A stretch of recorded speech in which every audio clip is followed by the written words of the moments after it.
It started with a lie so small, so harmless, that I didn't even think it mattered. But now, as I sit here, divorced, alone, and despised by the man I once vowed to love forever, I can't help but wonder, was it all worth it? Let me start from the beginning. Our anniversary was supposed to be a celebration of us, of the life we built together, of the promises we made. I still remember the way his face lit up when he handed me the bouquet that morning. 12 years, he said, his voice tender. I'd marry you 1,000 times over. But as I kissed him, I felt the weight of my secret pulling me under. There was someone else. I didn't mean for it to happen. Do you think I wanted to destroy everything? No. But he, the other man, was like an addiction. He made me feel things I hadn't felt in years. Passion, desire, excitement. All the things that had faded in my marriage without me even noticing. It wasn't my husband's fault, but it wasn't mine either, was it? The affair started innocently, texts at first, then late-night calls, and then, well, you know how these things go. By the time I realized I was in too deep, there was no turning back. But my husband was no fool. That day, our anniversary, I could feel something was off. He was too attentive, too perfect. He had planned an entire day for us. A candlelit dinner, a surprise trip. And yet I felt like I was being watched, like he knew. Every time his eyes met mine, I panicked. Could he see it in my face? Could he tell that I was thinking about someone else? And then my phone buzzed. My heart stopped. It was a message from him, the other man. Can't stop thinking about last night. I need you again. I froze. I should have deleted it immediately. I should have done something. But instead, I panicked, fumbling with the screen. My husband's voice cut through the air. Who's texting you? It was a simple question. A harmless question. But the way he said it sent chills down my spine. No one. I lied. Just a friend. He didn't press me further, but the way he looked at me, it was like he already knew. That night, I thought I was safe. We were at dinner, laughing, drinking, pretending everything was perfect. But under the table, my phone buzzed again. I glanced at it, just for a second. A single second. But it was enough. He saw. What's so important that you can't wait until after dinner? He asked, his tone sharp. I stammered. Nothing. Just work stuff. He didn't say anything. He just smiled, a cold, calculating smile that I had never seen before. And that's when I knew. He wasn't buying it. After dinner, he insisted we take a walk along the beach. The moon was bright, the waves crashing against the shore. It should have been romantic, but all I felt was dread. And then he said it. I know. 2 words. Just 2 words, but they shattered my entire world. I tried to play dumb. You know what? Don't consult me, he snapped. I know you've been cheating on me. My mind raced. How? How could he possibly know? I had been so careful, hadn't I? He didn't give me time to respond. I saw the texts. I saw everything. My knees went weak. Everything. I whispered. Everything. I begged him to listen, to let me explain. But how do you explain something like that? How do you justify betraying the one person who trusted you more than anyone else? And then he said the words that broke me. I already filed for divorce. I thought I misheard him. What? I filed for divorce, he repeated, his voice cold and emotionless.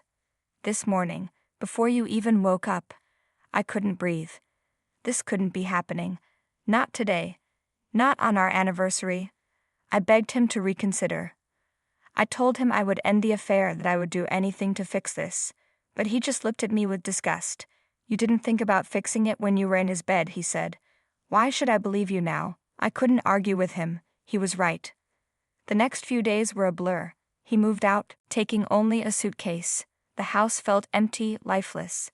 I tried calling him, texting him, begging him to come back. But he was done. And then came the divorce papers. Seeing them, holding them in my hands, made it all feel real. I lost him. And the worst part, I didn't just lose my husband, I lost myself. Because now, every time I close my eyes, I see his face, broken, betrayed. I hear his voice asking me how I could do this to him, and I don't have an answer. So here I am, telling you my story, hoping that maybe, just maybe, someone out there will understand, because I don't. I don't understand why I did it. I don't understand how I could destroy the one thing that mattered most to me, and now it's too late. The thing about betrayal is it doesn't just ruin the person you betrayed, it ruins you too. I thought the affair was giving me something I was missing in my marriage, but now, all it's left me with is emptiness. And yet, I can't stop replaying that moment in my mind. The moment he said he knew. The moment I realized everything I thought I could control was spiraling beyond my grasp. It's funny, isn't it? How one decision can undo years of love and trust. I didn't realize how much I had taken him for granted until he was gone. He loved me in ways I didn't even appreciate until I lost him. He used to write me little notes and hide them around the house. I'd find them in the most random places, tucked inside my purse, slipped into the book I was reading, stuck on the bathroom mirror. They always said things like "you're my favorite person," or "thinking of you always." I used to laugh and think how corny. Now, I'd give anything to find one of those notes again. But that's the thing about betrayal. It erases all the good. I remember the first time I met him, my husband, not the other man. He was wearing this ridiculous tie, bright orange with polka dots, and he looked so uncomfortable in it. He kept fidgeting with it, like he wanted to rip it off but couldn't because it was a formal event. I remember teasing him about it, and he laughed, this deep, warm laugh that made me feel like I'd known him forever. And now that laugh is gone. It's not just the memories that haunt me, it's the moments I'll never get back. The anniversaries we'll never celebrate, the trips we'll never take, the inside jokes we'll never laugh at again. Sometimes I wonder what he's doing now. Is he happy? Has he moved on? Does he think about me at all? Or am I just a bad memory he's trying to erase? I saw him once after the divorce. I wasn't expecting it. I was at a coffee shop, and there he was, sitting at a table by the window. He looked different. Lighter somehow. Like a weight had been lifted off his shoulders. He was smiling at the woman sitting across from him. A real smile, not the forced one I had seen in those final days of our marriage. I should have been happy for him. He deserved to move on. But seeing him like that, it broke something inside me. Because I knew that smile used to be for me. I wanted to walk over to say something, anything. But what could I say? I'm sorry. I miss you. I'll never forgive myself for what I did to you. None of it would have mattered. He had already closed the chapter on us. And maybe that's what hurts the most. Knowing that I was the one who destroyed us. And knowing that he'll never look at me the way he used to. Do you know what the irony is? The other man, the one I risked everything for, he didn't stick around. At first, he was everything I thought I wanted. Charming, exciting, dangerous. But the moment my marriage ended, he started to pull away. It was like he had gotten what he wanted. The thrill of the affair. And now there was nothing left to chase. I thought we had something real. I thought he saw me, understood me in a way no one else did. But I was wrong. He disappeared just as quickly as he came into my life. No explanation, no goodbye. Just silence. And now I'm left with nothing. I lost my husband, I lost the other man, and worst of all, I lost myself. People think cheating is about the physical act, but it's not. It's about the lies, the secrets, the distance it creates between you and the person you're supposed to love.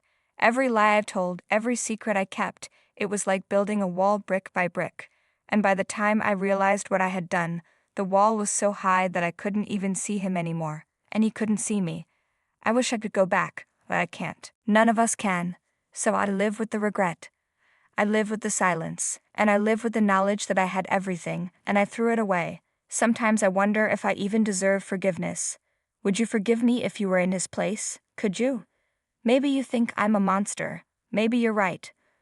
But I'm not telling this story to make excuses or to ask for pity. I'm telling it because I want you to know how easy it is to lose everything you love. All it takes is one bad decision, one moment of weakness, one lie. I used to think love was unbreakable, that no matter what happened, we'd always find our way back to each other. But love isn't unbreakable.